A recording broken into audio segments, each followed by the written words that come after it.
Masana kuki masa pastor ni haijaba miyoy amana sugnu amadi moreda landagani haina laukthoraqle.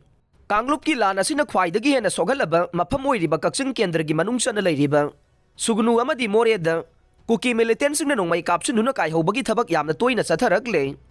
Chairak asida ngarang numidang pung 10 minute 10 rom taba matamda laloi fai kuki khullomdagi sugnu awang lekaida nongmai rauna ma kapsilakre.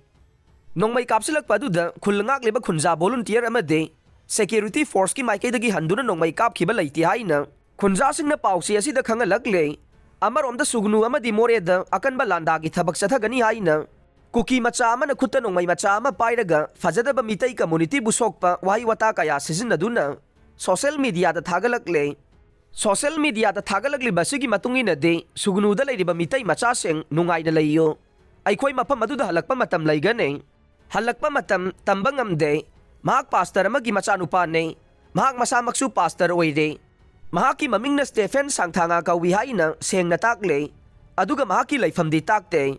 Miyoy asina nongmai macha ama pairaga akan ring singdu na hairiba wafam de makoy na sugnu amasung moreda lae haibagi kangsi khingane maduda mitai singa mayong nagani haire masida natana lamdam sigi na hawairiba lup amage lusingba mabusu hunduna yamna usitana fajadaba wahi na ngang sakle loina na mahang na social media da thagalagliba footage asi viral oire.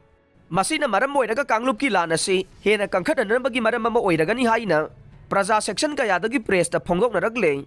Praja section kaya na phongdorokpagi matungina de asigumba kanglupki irang thongnabagi maram oiriba wafam kaya ngang saktuna thagaliba si Manipur lengang na tumina leithokpa chumloi masagi asengba saktam taseng na social media da utuna khangalagliba miyoy ase faduna ain yoiba thabak khudakta laukhatpam thoi haire.